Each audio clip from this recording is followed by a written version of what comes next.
അവിടെ നമ്മളെ ആശിക്കില്ലേ, അവൻ എത്ര അങ്ങനെ പെണ്ണ് നോക്കിക്കണില്ലേ, ഒന്നും റെഡി ആവില്ലല്ലോ അല്ലേ അവനക്ക്. പാവണ്ടല്ലേ. സത്യം അവൻ എത്ര പെണ്ണുങ്ങളെ പിന്നാലെ നിൽക്കണല്ലേ, പക്ഷെ ഒറ്റ ഒന്നും തിരിഞ്ഞു നോക്കിയില്ല.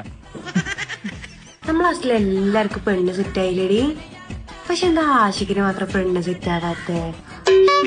എടാ ഞമ്മളെ കൂട്ടത്തിൽ ആഷിക്കിന് മാത്രം പെണ്ണില്ല, എനക്ക് മാത്രം പെണ്ണില്ല. ഞമ്മളെ മോന് ആഷിക്കിന് പെണ്ണ് കിട്ടുപോയി, ഇത് ബേജാറാവണ്ട.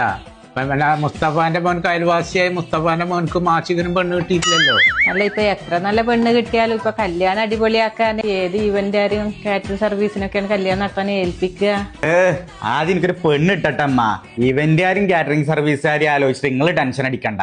കാറ്റർ ഹൗസ് പറഞ്ഞിട്ടുള്ള ഒരു ടീമുണ്ട്, ഓല് കല്യാണത്തിന്റെ A to Z കാര്യങ്ങളെല്ലാം പക്കയാക്കി ചെയ്തു തരും. നമ്മൾ പിന്നെ അങ്ങോട്ട് തിരിഞ്ഞു നോക്കേണ്ട ആവശ്യമില്ല. അതെ ഫ്രണ്ട്സ്, ഒരു മാരേജിന് വേണ്ടിയിട്ടില്ല A to Z കാര്യങ്ങൾ നമ്മൾ കാറ്റർ ഹൗസ് ഏറ്റെടുത്താൽ എല്ലാം കളറാക്കി തരും കേട്ടോ. അതായത് catering boys, hosting, stage decoration, venue decoration, food തുടങ്ങിയ എല്ലാ കാര്യങ്ങളും വരെ ഏറ്റെടുത്താൽ സെറ്റ് ആക്കി തരും കേട്ടോ. വെന്യൂ ഡെക്കറേഷൻസിൽ ഇസ്ലാമിക് കൗണ്ടേഴ്സ്, ബൊഫെ, പിന്നെ നോർമൽ കൗണ്ടേഴ്സും അവൈലബിൾ ആണ് കേട്ടോ. പിന്നെ മാരേജ് മാത്രമല്ല കേട്ടോ, ബർത്ത്ഡേ പാർട്ടീസ്, ആനിവേഴ്സറി തുടങ്ങിയ എല്ലാ ഫംഗ്ഷൻസും വരെ ഏറ്റെടുക്കുന്നതാണ് കേട്ടോ.